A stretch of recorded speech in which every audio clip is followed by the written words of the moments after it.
When I was in South Africa, I picked up this little saying by Arnold Bennett on time. And it says, by Arnold Bennett, "Time is the inexplicable raw material of everything. With it, all is possible. Without it, nothing. The supply of time is truly a daily miracle, an affair genuinely astonishing when one examines it. You wake up in the morning and lo, your purse is magically filled with 24 hours of the unmanufactured tissue of the universe of your life. It is yours. It is the most precious of possessions. No one can take it from you. It is unstealable. And no one receives either more or less than you receive. In the realm of time, there is no aristocracy of wealth and no aristocracy of intellect. Genius is never rewarded by even an extra hour a day.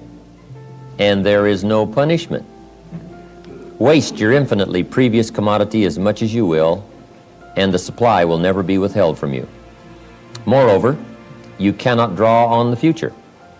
Impossible to get into debt. You can only waste the passing moment. You cannot waste tomorrow. It is kept for you. You cannot waste the next hour. It is kept for you.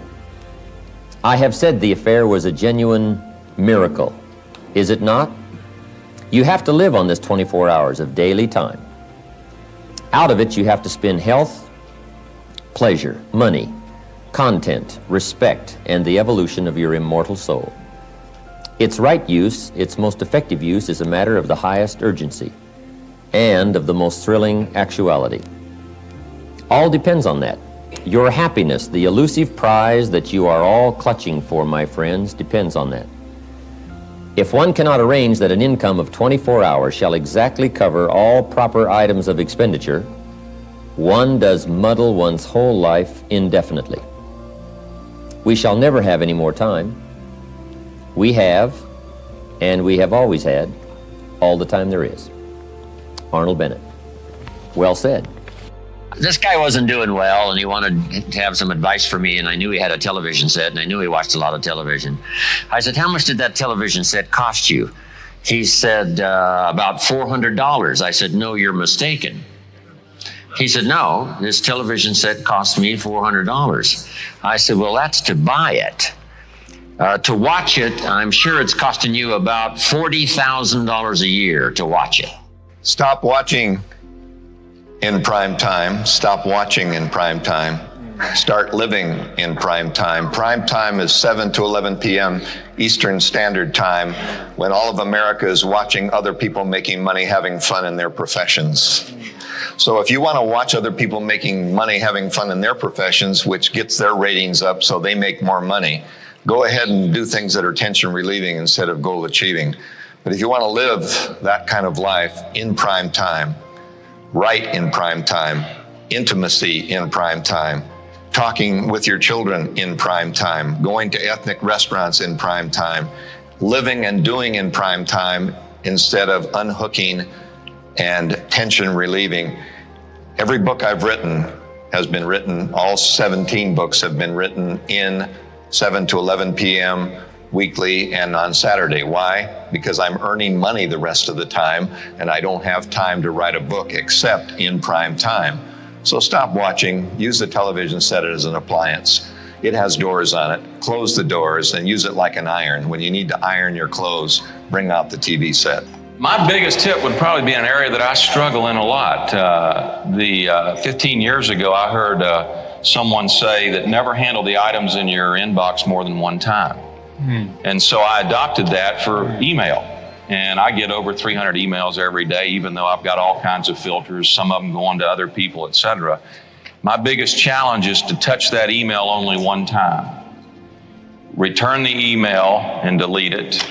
Drag it to a folder for action by someone else or whatever, or delete it. If you continue to have to go back and revisit that email over and over trying to make a decision, that's time, that's wasted time. Plus it's on your mind until you get rid of it. So if you can only touch those items, if you're in a profession that you handle a lot of email, or if you're still getting a lot of items in your inbox, only touch them one time. Make the decision, discipline yourself to make the decision, go on to the next item. Dennis would say, television set is a wonderful servant, but a terrible master. And one of the things we've learned in studying wealthy people in America is the amount of time they watch television. Once you pass $1 million a year, you find the average person watches television 5 hours a week, and most of it is pre-recorded. As you go down the socioeconomic scale, the Wall Street Journal did this, and you get to the lowest paid people, they watch television an average of 7 hours and 15 minutes a day. Now, the other thing is where is the television located? In the homes of wealthy people, the television is located in a separate room where you have to actually get up deliberately and go there and provide to watch television. It's a television room and it's not close to the center of the house. In the homes of poor people, the biggest television they can afford is in the center of the greatest amount of family traffic, and it's on all the time. So you can tell exactly by where your television is located and how long it's on, pretty much how much your family's going to earn and what the future is for you and your children. Now, I just want to add one last thing to that. My wife, I called home some time ago. It doesn't happen that often. I've got 4 children. And I called home, and the phone is in the family room where the television is. And I was talking to her on the phone. She said, "Do you notice anything?" I said, "No." She said, "Do you notice that it's silent here? There's no television on in the background where the kids are normally watching." I said, "What are the kids doing?" She said, "They're all reading." I said, "Isn't that incredible?" All 4 kids sitting around the turned off television in their own books, reading. And you hear all the statistics that people watch television, and I basically made those statistics growing up. And my wife said, "How about if we pitch our television for the first year of our marriage?" And I said, "Why on earth would we do that?" And she said, "Well, I've heard that it helps you communicate, and you have to talk together and that kind of thing." So I said, "Okay, fine, we'll ditch the television for a year." And at the end of that next year, December 31st, 1989, I was the biggest fanatic of not having a television. And when I was doing time management seminars, I used to ask people, "How much television do you watch?" Because a very conservative estimate would be 20 hours a week. And people say, "Oh, no, nobody would admit they watch television 20 hours a week." But we make them go through and just add it up. And okay, so the morning show, and of course the news for an hour, and then a football game on the weekend, and you add it all up, and most people got into that 17 to 23 hour range. But what really is powerful and what they've been saying is have you ever added up what that equals in a year? 20 hours a week times 50 weeks, we'll give you 2 weeks off for vacation. Of course, I watch all my television on vacation now. When I go away, I get to catch up on it. But if you have 50 weeks times 20 hours, it's 1,000 hours. Divide that by 40, and how many work weeks are you talking about that you've given away? 25, 26 work weeks, which is a half of a year. How would you like to be able to have 18 months, what everybody else only gets 12 months to do? Television has got to be one of the biggest time wasters there is. My mom says, "Well, you're missing so many good things." And I say, they have books that'll cover that kind of stuff as well.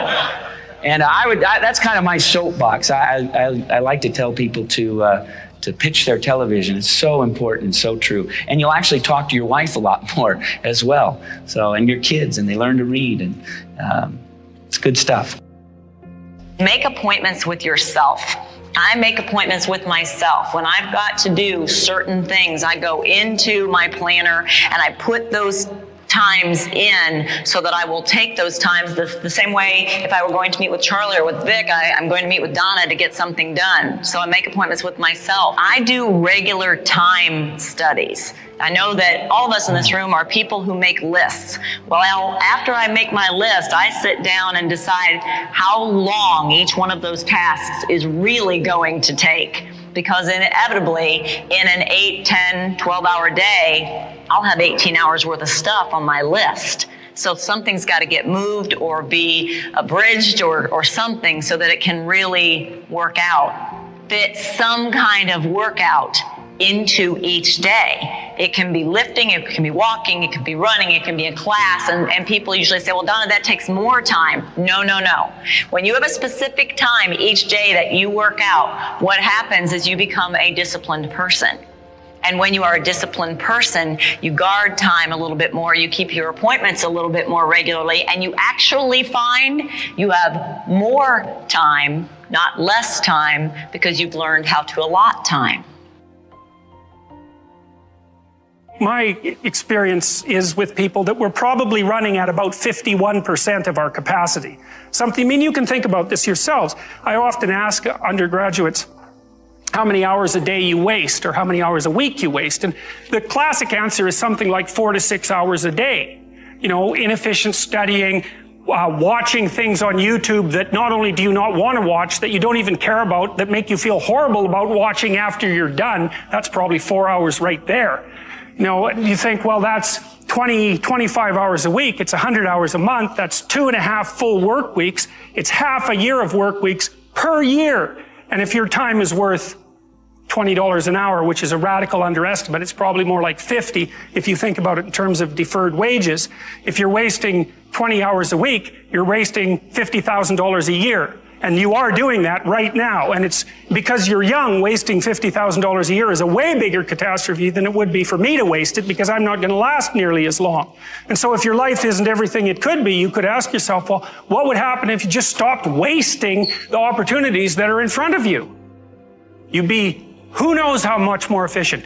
10 times more efficient, 20 times more efficient. That's the Pareto distribution. You have no idea how efficient people get. It's off the charts. Make a damn schedule and stick to it. Okay, so what's the rule with the schedule? It's not a bloody prison. That's the first thing that people do wrong. They say, well, I don't like to follow a schedule. Well, what kind of schedule are you setting up? Well, I have to do this, then I have to do this, then I have to do this, you know, and then I just go play video games, because who wants to do all these things that I have to do? It's like, wrong. Set the damn schedule up so that you have the day you want. That's the trick. It's like, okay, I've got tomorrow. If I was going to set it up so it was the best possible day I could have, practically speaking, what would it look like? Well, then you schedule that. And obviously there's a bit of responsibility that's going to go along with that, because if you have any sense, one of the things that you're going to insist upon is that at the end of the day, you're not in worse shape than you were at the beginning of the day, right? Because that's a stupid day. If you have a bunch of those in a row, you dig yourself a hole and then you bury yourself in it. It's like, sorry, that's just not a good strategy. It's a bad strategy. Plan a life you'd like to have. You have to understand that you're not your own servant, so to speak. You're someone that you have to negotiate with, and you're someone that you want to present the opportunity of having a good life to. So maybe 20% of your day has to be responsibility and obligation, or maybe it's more than that, depending on how far behind you are. But even that, you can ask yourself, okay, well, I've got these responsibilities. I have to schedule the damn things in. What's the right ratio of responsibility to reward? So maybe you do an hour of responsibility and then you play a video game for 15 minutes. I don't know, whatever turns your crank, man. But you have to negotiate with yourself and not tyrannize yourself. Like you're negotiating with someone that you care for, that you would like to be productive and have a good life. And that's how you make the schedule. And then you look at the day and you think, well, if I had that day, that'd be good. Great. You know, and you're useless and horrible, so you'll probably only hit it with about 70% accuracy, but that beats the hell out of 0, right? And if you hit it even with 50% accuracy, another rule is, well, aim for 51% the next week, or 50.5% for God's sake, or because you're going to hit that position where things start to loop back positively and spiral you upward. One of the things you should be asking yourself is, when you spend an hour, was that, well, what if I paid someone $50 to have had that hour? And if the answer is no, it's like, well, maybe you should do something else with your time. And it depends on whether or not you think that your time's worthwhile. But the funny thing about not assuming that is, if you assume your time isn't worthwhile, what happens is you don't just sit around sort of randomly in a state of responsibilityless bliss. What you do is you suffer existentially. And so that seems like a stupid solution.